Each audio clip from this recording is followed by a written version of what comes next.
From a prank site that lets you send poop in the mail to a forbidden internet forum that led to a man's death. These are some of the most disturbing and gut-wrenching websites on the internet. Some of these are so vile that they've been wiped from the internet, so as always, viewer discretion is highly advised. Level 1. YouAreAnIdiot.cc. If you ever see a link promising a good laugh and it looks just a little too old school, you might visit YouAreAnIdiot.cc. But maybe think twice before clicking.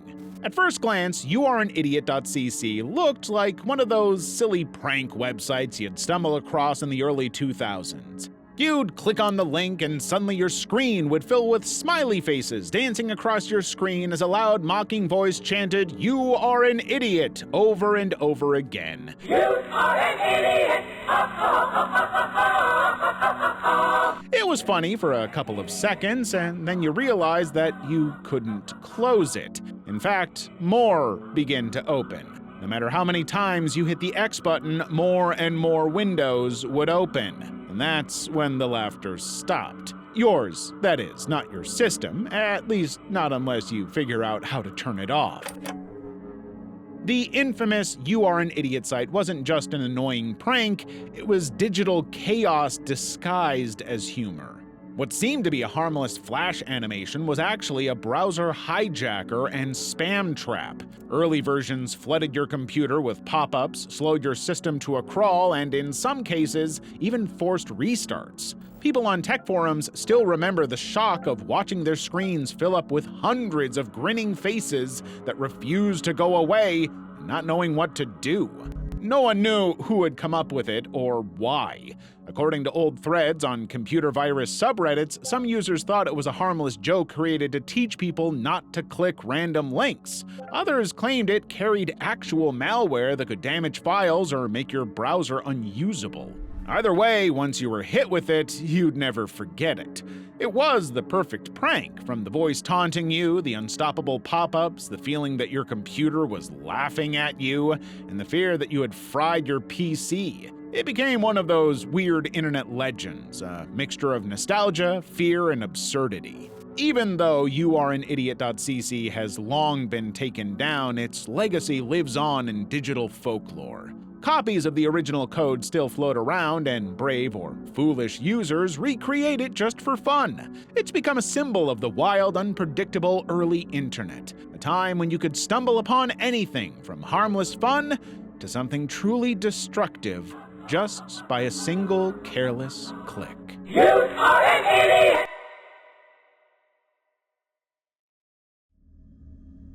Poop senders. Ever wanted to send poop to someone as a gag and didn't know how? Enter poopsenders.com, a website that figured out how to turn a gross, smelly joke into big bucks, all without you getting your hands dirty. Here's how it works. Want to literally message an ex, a mean coworker, or a neighbor? You go to the site and order animal poop. It could be from a cow, an elephant, or a gorilla. It also comes in a whole list of sizes like quart or gallon. Many believe that it isn't actually poop, but the site's FAQ insists that it really is. Once your selection is made, you type in the receiver's address, pay for shipping, and your nemesis gets a nasty anonymous package on their doorstep. The site kicked off in 2007 and has shipped poop for some very satisfied customers. Apparently, all this is legal. The site claims sending anonymous, non-hazardous packages is legal under USPS rules. But while the idea of petty revenge wrapped in a stink bomb appeals to pranksters, the company has drawn legal attention. In 2019, the U.S. Postal Service's Office of Inspector General issued a subpoena to poop senders demanding records. In a later case, federal prosecutors tried to force them to explain how poop packages were being sent to a postal employee. In one dramatic story, Kimberly Capdevilla of Iowa mailed a box of cow dung to her neighbors using the site. When the cops came knocking, she claimed it was a gag, but her neighbors weren't laughing. They insisted she had sent it over disputing her barking dog. That's how she ended up facing a charge for third-degree harassment. So, I guess sending poop is a legal gray area as long as it's intended as a prank and not for harassment or intimidation. So, before you even think of getting in the gag, you better make sure whoever gets it has a sense of humor, or else they won't be the only ones holding the shitty end of the stick. Pointer.com. In 2012, a bizarre site that was a perfect mix of weirdness and time-wasting was born. It was the site Pointer.com and was one of those internet oddities that seems pointless, yet somehow pulls you in. At first, the website opens on a blank canvas, then a message appears instructing you to move your pointer. Once you do, another message pops up telling you to hold still. Then, after a short moment, an image appears of a person pointing exactly at where your pointer is. Wherever you move the pointer, the same set of instructions appears, and it ends with a photo of someone pointing right at your cursor. That's all there is to it. The site was created by Studio Moniker in Amsterdam, and once it came online, it became a hit with thousands of viewers going on to move their cursors around and wait for the image of someone pointing. The Los Angeles Times described it as pointless online awesomeness. Later, YouTuber Paul Irish would break down the trick behind the goofy site. Apparently, the pointer's XY coordinates are fed into something called a Voronoi grid, which helps decide which photo to pick so that the pointing lines up well with your cursor. That didn't spoil the fun, and more than a decade later, folks are still happy to use the site. So if you're bored or curious, go try it. Move your mouse, wait, see who points back. Just don't blame me if you lose track of time. And if you lasted through that, congratulations! You're one of us now. So hit like, subscribe, because you don't want to miss my next iceberg. Level 2. Newsoffuture.com. Think you can handle a glimpse into the future? This site swore it could show you what's coming next. Created back in 2005, Newsoffuture.com had headlines from decades ahead, starting from 2020 and beyond. It's like walking into a time machine. The homepage blared with big ideas, forecasts about technology, the environment, society, space, health, and visions of future decades. You could find various fictional articles regarding entertainment, space, and sports in the year 2020 and beyond, as well as bold futuristic headlines, imaginative statements, maybe predictions or speculative essays. It was a site that made you loosen what you believe about news. But while the articles on the site sounded believable, this site leaned more into mystery rather than hard proof. If you dug in, you'd find little confirmation of actual sources or how they get this future news. Newsoffuture.com was equal parts dream and trick, but if you're in the mood to ride the line between imagination and creepiness and want to check the site out, you'd be disappointed. Despite the popularity of its predictions, Newsoffuture.com failed to predict that its site would no longer be active by 2018. Except for nostalgic fans and old blogs, there's no trace of the site on the internet, almost like it never existed.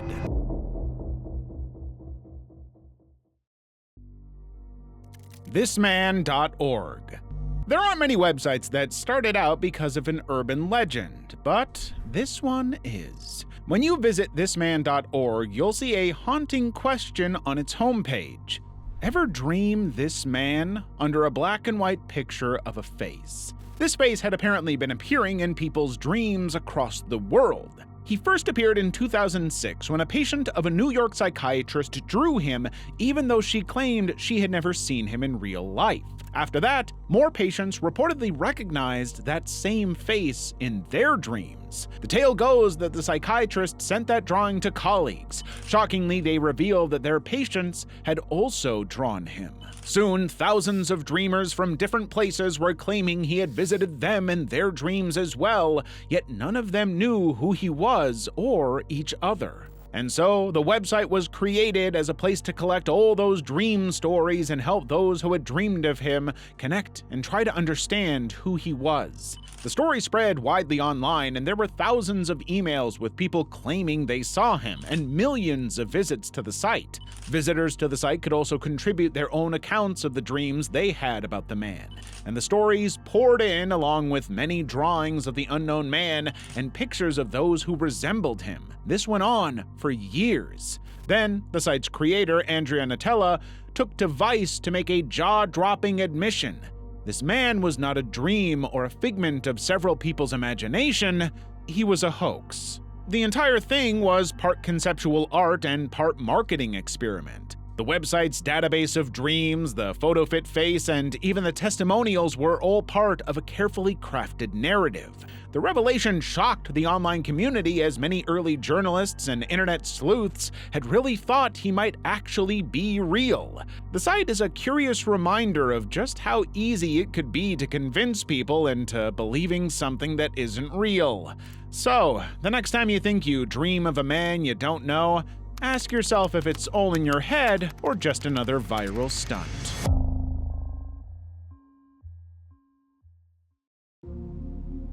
zzz.zoomquilt2.com. Stumble onto zzz.zoomquilt2.com and you're in for a trippy, mesmerizing ride. This is not your average website. It's an endless dive into living art. The idea is an image that zooms in forever, revealing layer upon layer of new scenes.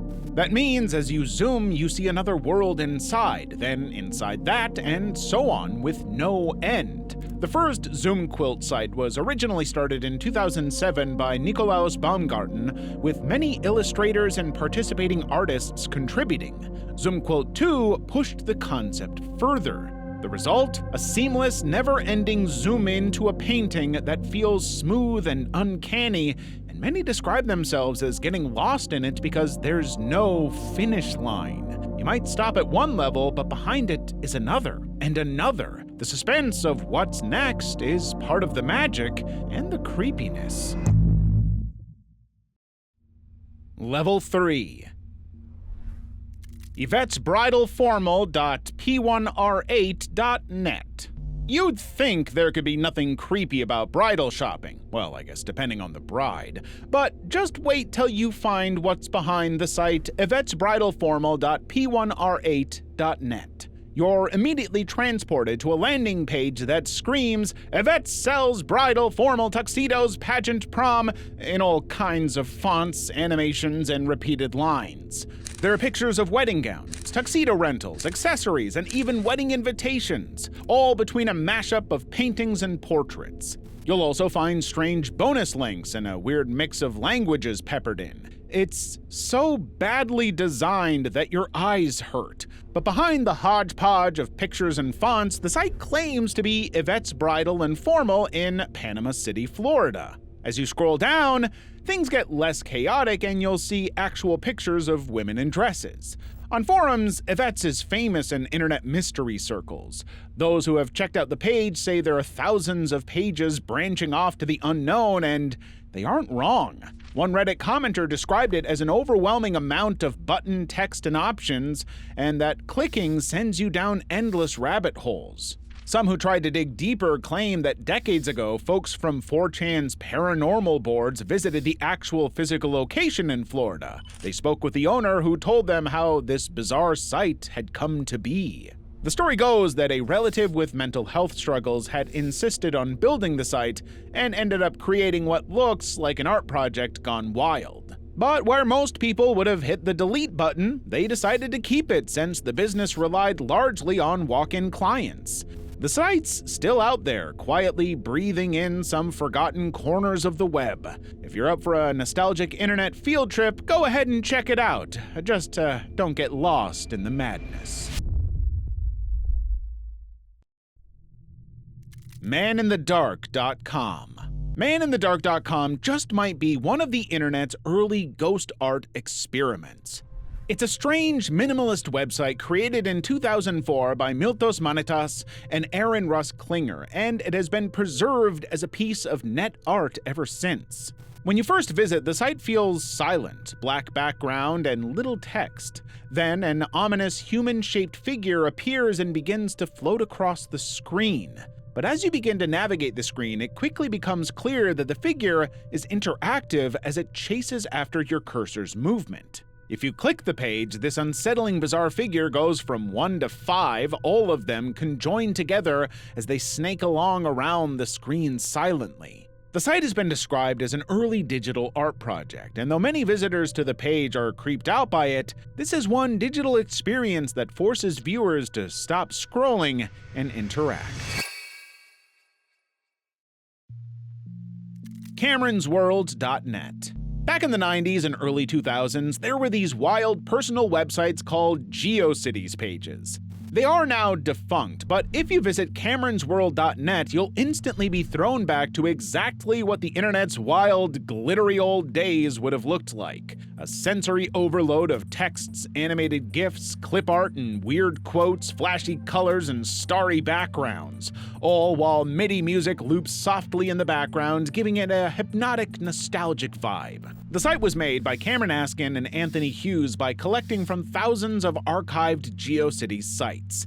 It's like someone dug into internet ruins and reassembled all the strange bits in one giant, messy shrine. When you scroll, you see clusters of images and words. Some bits are clickable and lead to more archived GeoCities pages. The site is packed with old web jokes and oddities that leave it feeling eerie. You might find a skeleton GIF, a dancing cat, or a page with weird text in all caps. It's like ghost pages from the past are whispering through your browser. So if you ever feel like exploring the internet's haunted halls, go to Cameron's World. Click around and watch the GIFs flicker like old neon signs, a reminder of a long-gone digital era.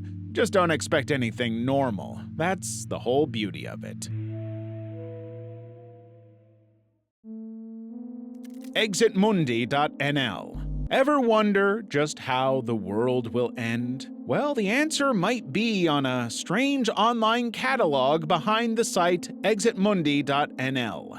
It was started in 2001 by Dutch scientist-journalist Martin Keulemans and collects dozens of end-of-the-world scenarios. Some are based on science, others are purely speculative, but they all have a touch of dark humor. The predictions of the world's end cover everything from black holes to nuclear war, diseases, zombie outbreaks, gamma-ray bursts, and even strange ideas like Ladyland or Y-chromosome destruction. Each of these scenarios was described in detail, often with references and footnotes, mixing scientific possibility with imaginative flair. Visitors to the site talked about losing themselves for hours reading scenario after scenario. But then, in 2008, everything changed. They started to notice new updates to the site were coming in slower and slower, and finally it ground to a halt. Today, the official domain just shows a launching soon message, but archived versions still exist. Some parts broke, images stopped loading, but a lot of the old content is still there, and despite the passage of time, many people who read the original sites still reminisce on Exit Mundi on nostalgia boards across Reddit. If you ever feel brave or morbidly curious, poke around its archives. Just be ready for the chilling fear that grips you as your imagination is filled with the dark possibilities of what the future might hold.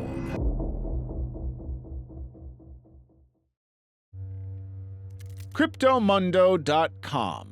Far from what you think, this site has nothing to do with cryptocurrency, but everything to do with weird mysteries, strange sightings, and creatures that shouldn't exist but maybe do. Think Bigfoot, the Loch Ness Monster, Chupacabra, New Louisiana Swamp Monster, Yeti, basically the monsters that many insist aren't real, but deep down you wonder if they could be wrong.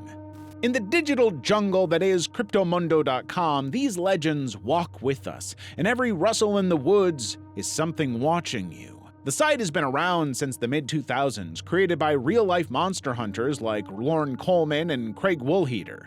Here, science meets myth in these hidden or unknown animals. Scroll through the homepage and you'll find stories that sound insane until they don't. There's a report about a data scientist who tried to solve the mystery of Bigfoot using math instead of a camera. Another claims Bigfoot might be heading to the moon, because apparently not even outer space is safe from this hairy legend.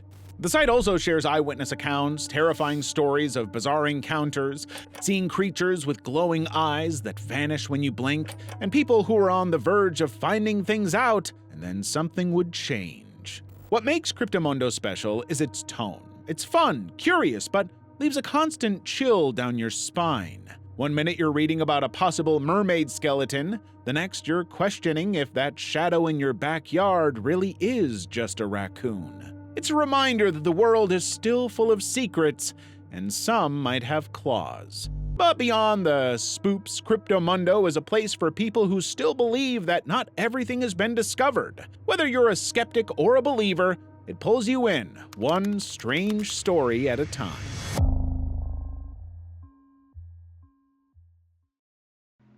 Level 4.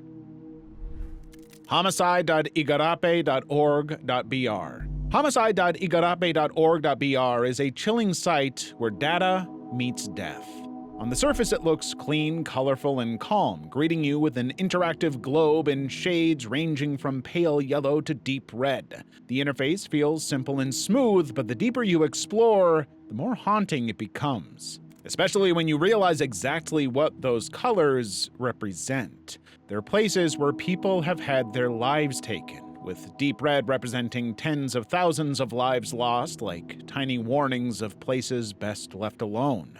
With a click on a country or a city, you can see how many people have lost their lives, how often, and sometimes even why. The map isn't just about numbers, it's about patterns and what it looks like when violence becomes part of everyday life. The site was created by a Brazilian think tank, Igarape Institute, and gathers data from the UN and national governments. The result is an interactive project called the Homicide Monitor, which is designed to visualize global murder in a way that reminds you that behind every statistic is a real person. So while the site's tone is calm and professional, that only makes it creepier. As you watch a sea of red pulsing across continents, you start to realize how unevenly death is distributed and how some places glow brighter than others, like the 5 countries Brazil, Nigeria, Mexico, India, and South Africa, which in 2023 account for 40% of all murders globally. By the time you're done with the site, you're left with a feeling that's not just true crime stories, court cases, or baited headlines anymore. It's real-life violence, mapped out neatly and precisely for you to see, and you just might start wondering what stories those red places could tell if they could speak. Silk Road. If you've ever wandered the dark corners of the internet, you've probably heard whispers about the Silk Road. Not the ancient trade route, but the digital black marketplace that changed the web forever. Hidden deep within the dark web, Silk Road was the kind of website that sounded like a myth. It wasn't about silk or spices, it was about hacked accounts and a digital underworld that thrived on secrecy. Created in 2011 by Ross Ulbricht, who went by the name Dread Pirate Roberts, Silk Road was the first major online marketplace for illegal goods. It looked like any other e-commerce site, but instead of books or gadgets, you could buy things that definitely weren't on Amazon. Vendors were selling everything from LSD and cocaine to unregistered firearms. Some sellers even advertised for hire services, though most of those turned out to be scams or undercover stings. Payments were made with Bitcoin, which at the time was new and untraceable. This mix of anonymity and accessibility made Silk Road explode in popularity. It was the black market of the future, hidden, efficient, and disturbingly well organized. But the long arm of the law would soon catch up, and it was all because of a slip-up Ulbricht had made when he started the site. You see, like any business, in the beginning he needed to drum up interest to attract folks to the site. So, under the username Altoid, Ulbricht posted a question about Silk Road in a Bitcoin forum, framed in a way to get people interested, and it worked. Little did he know that 2 years on, a special agent would run into that same post. It was the first ever mention of the darknet site, and they were convinced he was their man. Well, they soon found another post by Altoid. This time it was for a job opening, and Ulbricht's email address was mentioned. After an investigation and surveillance, Ulbricht was arrested in a San Francisco library, caught red-handed with his laptop open and logged in as the site's admin. The site was taken down and more than 144,000 bitcoins were seized.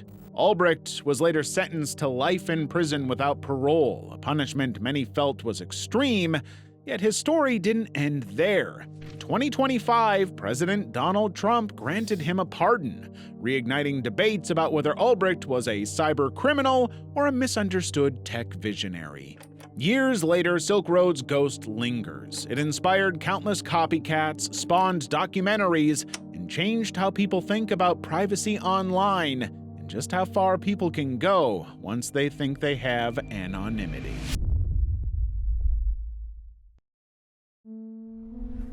Scary maze game.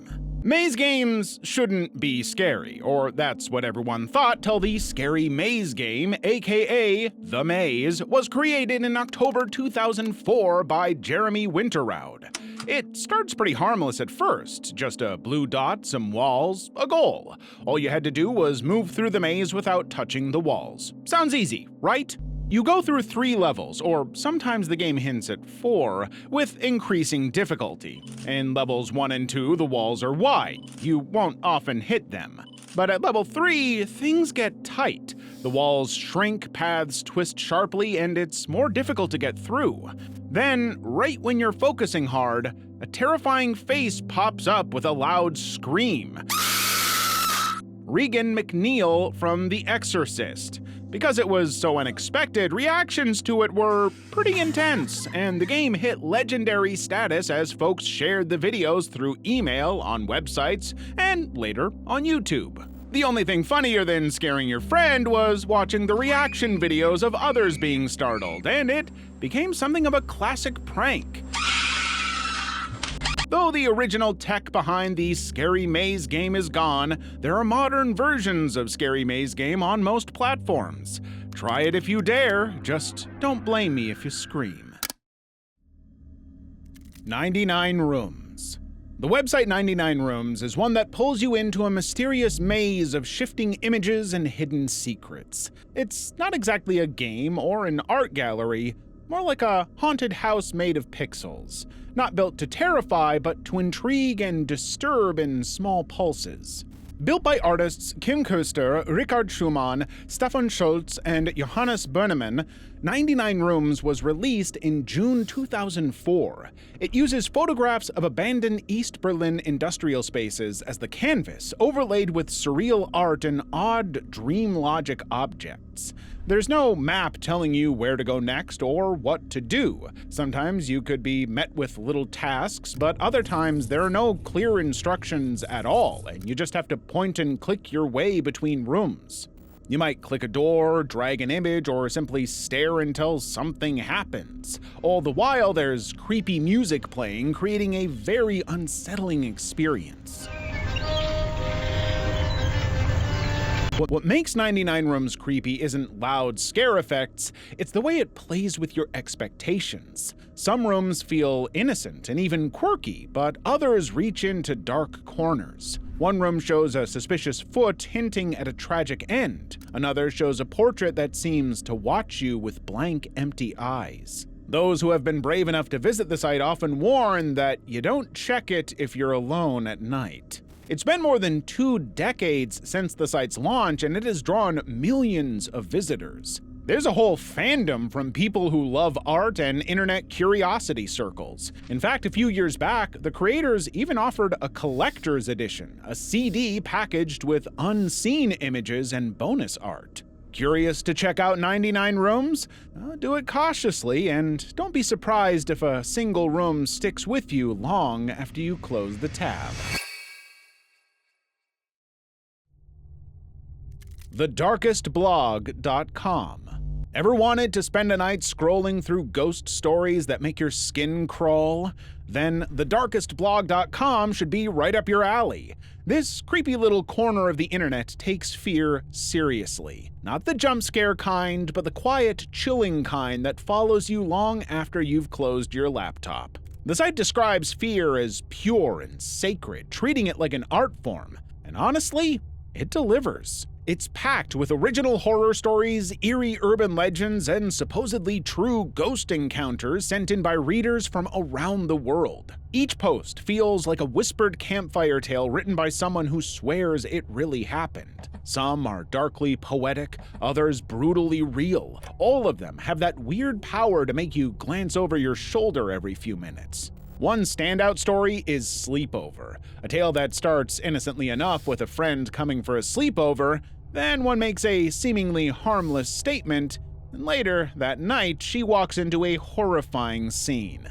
But that's not the end of the story. What's really happening is so strange that the story is described as metaphorical and mind-blowing. You might spend hours trying to decide what it really means, or just wish you hadn't read it before bed. Then there's a ghost story titled A Hand in the Dark, based on a friend's real experience. It mixes dream logic and reality so smoothly that you start questioning whether ghosts exist, or if the real terror comes from the thin line between waking and sleeping. Another fan favorite comes from the site's True Horror section, where readers submit their own haunted encounters. It's about a man hearing whispers in his grandmother's empty house, voices that seemed to know his name. Many of these stories have been made into short videos, so if you're brave enough, grab a warm drink, turn down the lights, and start reading or watching. Just don't blame me if you wake up screaming. Level 5. Paranoia.com.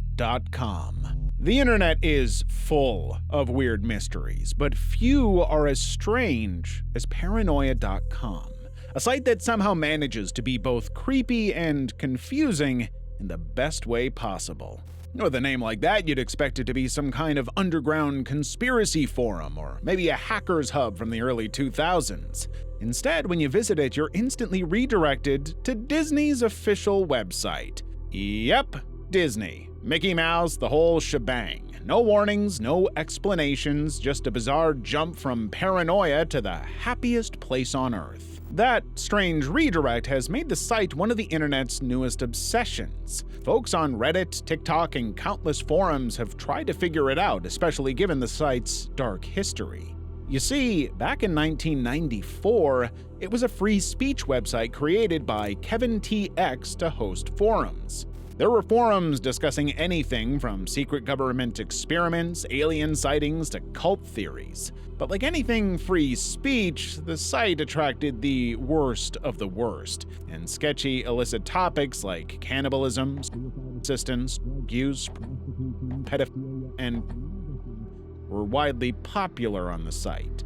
No one can access those now, as much of its content has been wiped or buried so deeply that even the Wayback Machine can't fully retrieve them. The little that remains shows cryptic messages about control, broadcast, and smiling faces.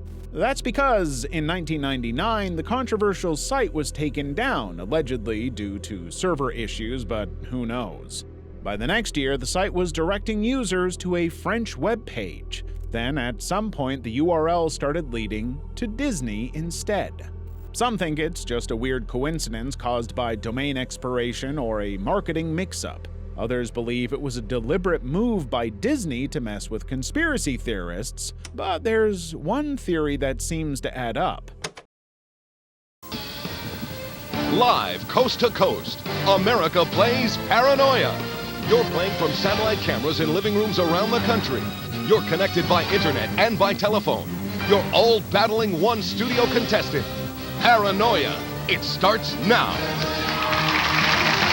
Back in 2000, Fox Family aired a weird little game show called Paranoia, and yep, you guessed it, it had its own website, Paranoia.com. It's believed that the Fox Family had bought the site then. So when Disney swooped in and bought Fox Family in 2001, it also picked up all the leftover digital scraps, including that creepy-sounding domain.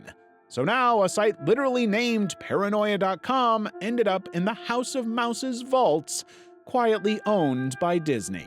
Of course, most of that could just be internet folklore, but on a site called Paranoia, who can really tell?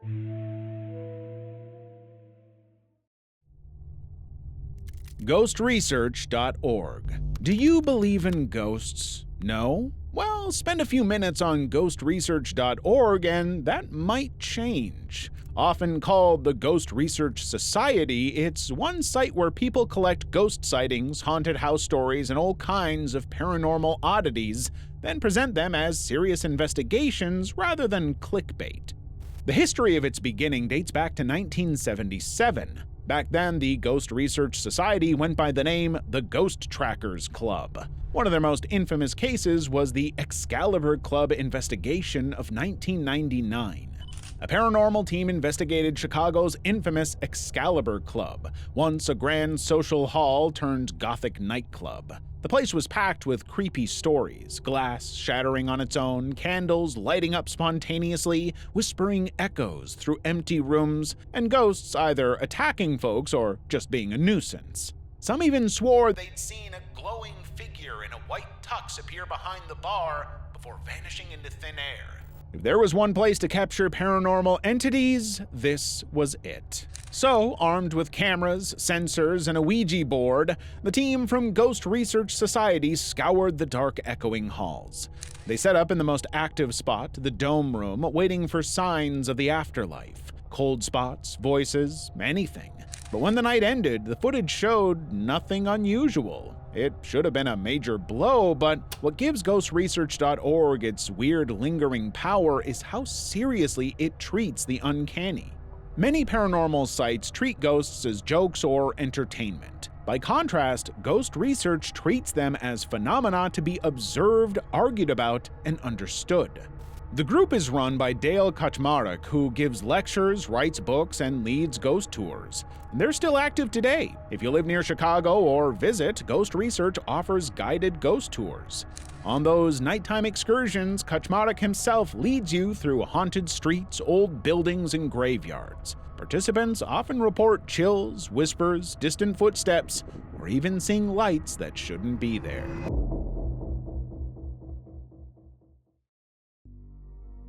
HashimaIsland.co.uk. If you ever stumble onto HashimaIsland.co.uk, don't be fooled by its simple layout. What starts as a quiet history lesson about an abandoned Japanese island quickly turns into a digital rabbit hole of ghostly ruins and strange whispers from a place time forgot. This is Hashima Island, better known as Battleship Island, because from a distance its outline looks like a giant warship rising out of the sea. Back in 1887, coal was discovered there, and Mitsubishi began to run a mining colony there. Within decades, it was one of the most densely populated areas on Earth. Imagine a rocky island barely the size of a few city blocks packed with over 5,000 people. For a while, it was bustling with life. Families lived there. They had a school, a hospital, a town hall, and even a movie theater. Then came the 1970s. When Japan shifted from coal to petroleum in the 1970s, the mines were shut down, and by 1974, the entire population had been evacuated, leaving its empty buildings behind and an island that the world forgot.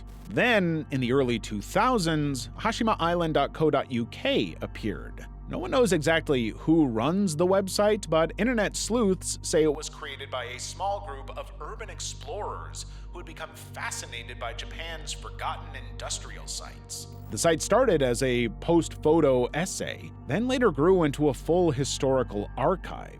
What makes the site unsettling is its tone. Quiet, respectful, but filled with uncanny imagery of rundown buildings that people once called home. But there's also a dark, sordid history about the island that the Japanese government doesn't want many to know. Back in the 1930s, when Japan took over Korea, Hashima Island turned into something straight out of a nightmare. The Japanese forced Korean civilians and Chinese prisoners of war to work deep underground in the island's coal mines. It wasn't a choice, it was survival. The tunnels were hot, airless, and deadly. People starved, collapsed, or vanished in mining accidents that were never spoken of again. No one knows exactly how many died, maybe 100, maybe over 1,000, but their stories are buried in the island's black stone. The 2017 film Battleship Island tried to capture a piece of that horror, but even Hollywood couldn't make up the dark reality that Japan continues to deny. In 2009, Hashima Island was reopened to visitors, but because of the state of the island, only certain areas are safe to enter. The Japanese government has tried to preserve the island as part of its Meiji Industrial Revolution heritage sites, but the decay is unstoppable. Every year, more buildings collapse, slowly swallowing the memories and stories of the people who once lived there. Level 6. Nightmare Machine. Curious what happens when artificial intelligence starts to dream and the dreams turn dark? Then look no further than Nightmare Machine. Created by researchers at MIT Media Lab around Halloween of 2016, it was an AI experiment designed to figure out what scares humans most and then make it worse. It takes normal, harmless images, people, places, even famous landmarks, and twists them into something straight out of a horror movie.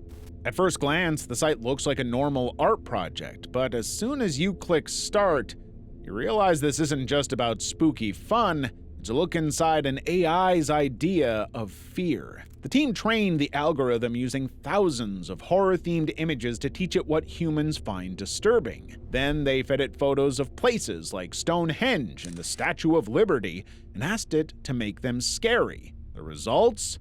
Pictures of melting faces, places covered in shadows, and skies that seemed to breathe pure evil. It was as if the computer discovered human nightmares and fell in love with them. One of the scariest sections of the site was the Haunted Faces section, where the AI distorts regular human portraits into monstrous versions. You can almost recognize the original face beneath the mess of warped eyes and toothy grins. When the site launched around Halloween, it went viral fast.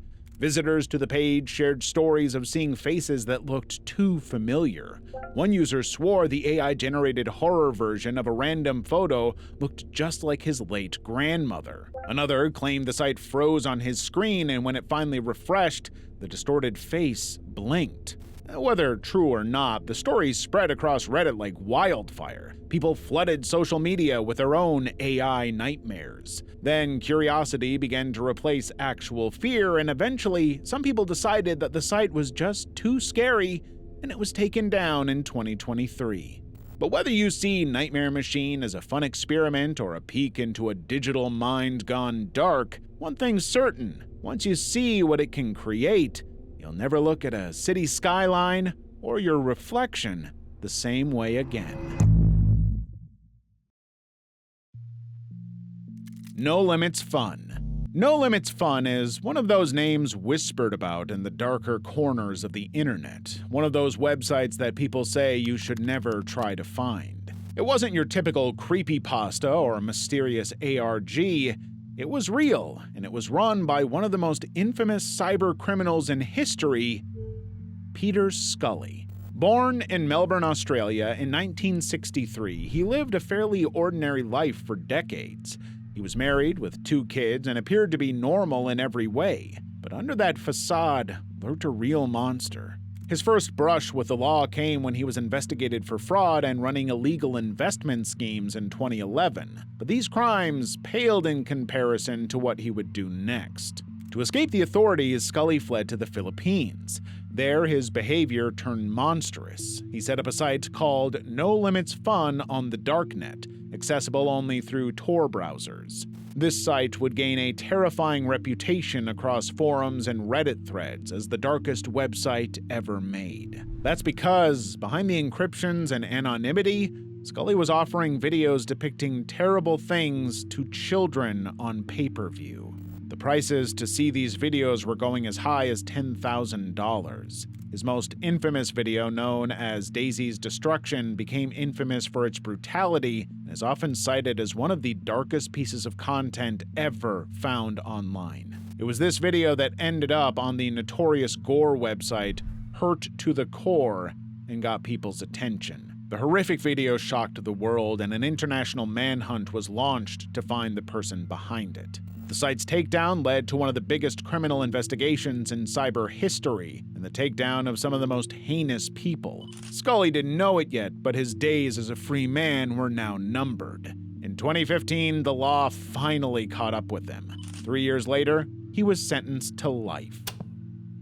I'm in the middle of preparing a very in-depth, not just comment, but almost a personal study on this whole history here.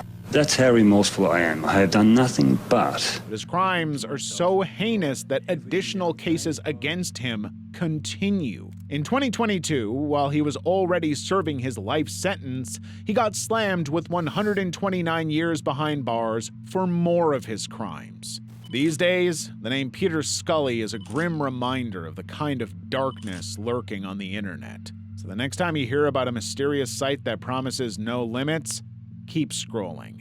Some clicks just aren't worth it. Gorgrish.com. Gorgrish.com is one of those websites that makes you question why anyone would visit it.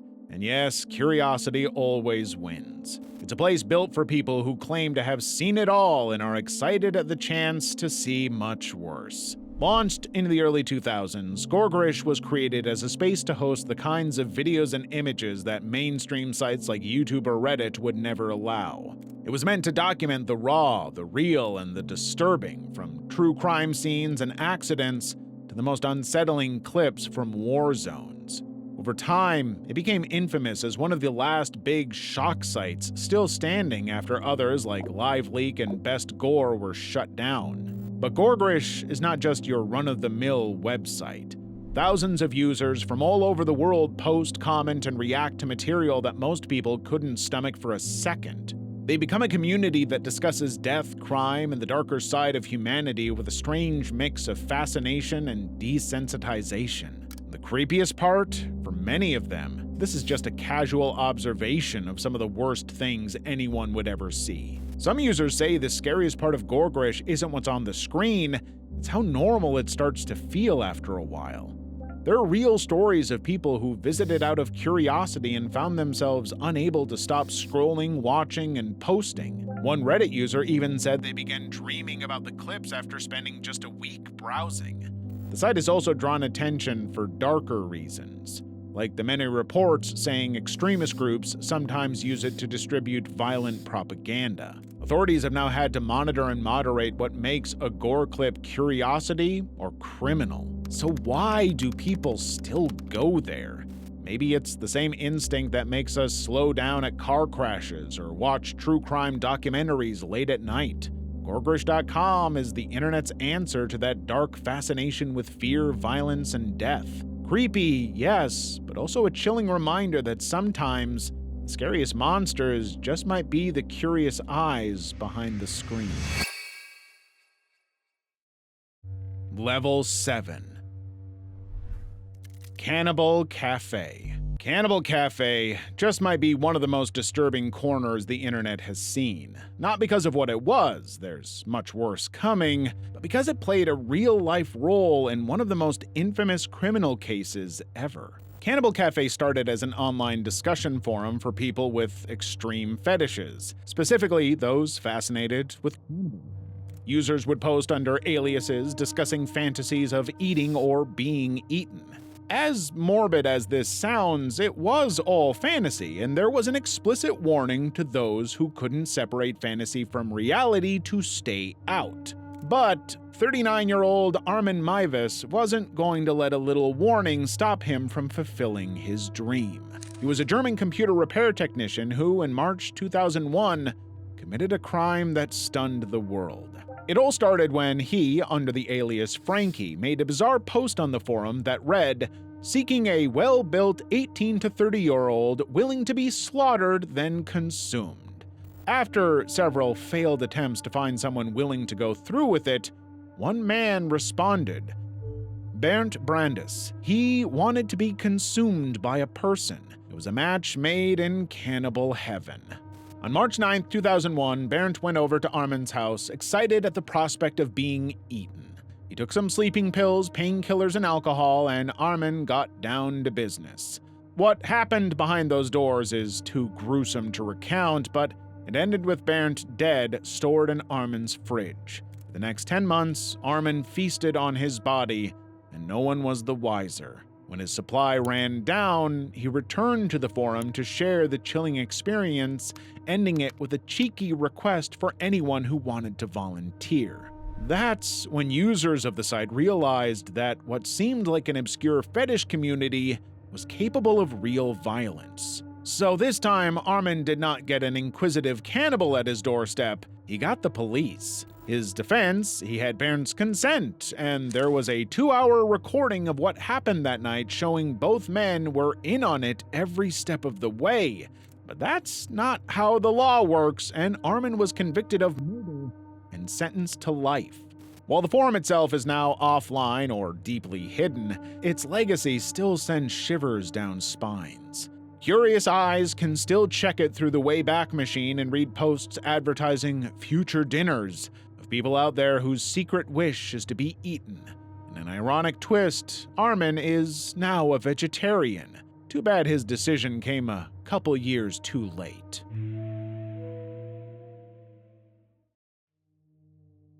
4chan.com. If the internet had a haunted house, 4chan would be it. From its harmless, meme-filled halls to the darkest corners of online chaos, this site has a reputation that's both legendary and terrifying. But back in 2003, when the site was created by a 15-year-old named Christopher Poole, he had no idea what it would become. He had designed it as an image board for people to talk about Japanese anime and share memes. The site's culture thrived on chaos. The random board was famous for being unpredictable and unfiltered. It's where memes like Rickrolling, lolcats, and Pepe the Frog were born. In fact, 4chan practically invented the internet's meme culture. But what started as a geeky hangout quickly spiraled into something much stranger and much darker. That's because, unlike most websites of that time, 4chan didn't require you to make an account or even use your real name. Everyone was anonymous, and it gave people total freedom to say and post whatever they wanted. That freedom turned 4chan into a site where you could find some of the web's most shocking and disturbing content. Over the years, 4chan's users have been linked to several real-world incidents, things that blurred the line between trolling and criminal behavior. In 2008, a 4chan user hacked Sarah Palin's email account and leaked her personal information and posted it on the forum. Then came Project Chanology, where users launched massive online and real-life protests against the Church of Scientology. What started as trolling became an organized digital rebellion, but things got much darker. Enter Gamergate, the harassment campaign of 2014 where women in gaming were targeted and was also largely fueled on 4chan boards. Some users had also become obsessed with extremist and conspiratorial content, spreading harmful ideologies. Several mass shooters have referenced 4chan memes and threads in their manifestos, turning the site's edgy humor into something chillingly real. Then there was also the near-tragic case of a 20-year-old Canadian named Steven, who announced on 4chan that he planned to take his own life and set his room on fire while streaming it live. 200 4chan users were tuned in. While a handful urged him not to go through with it, the majority egged him on. Some even treated it like entertainment, joking that the camera angle wasn't clear enough. Lucky for Steven, emergency responders showed up in time to put a stop to it. The latest incident was this year when the site was hacked, leaking thousands of internal files, moderator names, and user IP addresses. Some experts say it could mark the beginning of the end for 4chan, but others doubt it. After all, this is a site that thrives on surviving scandals. And despite countless bans, investigations, public outcries, and petitions, 4chan keeps going, like a digital cockroach that refuses to die. It's the internet's monster, created by us, fed by us, and and impossible to fully control. And maybe that's what makes it so terrifying.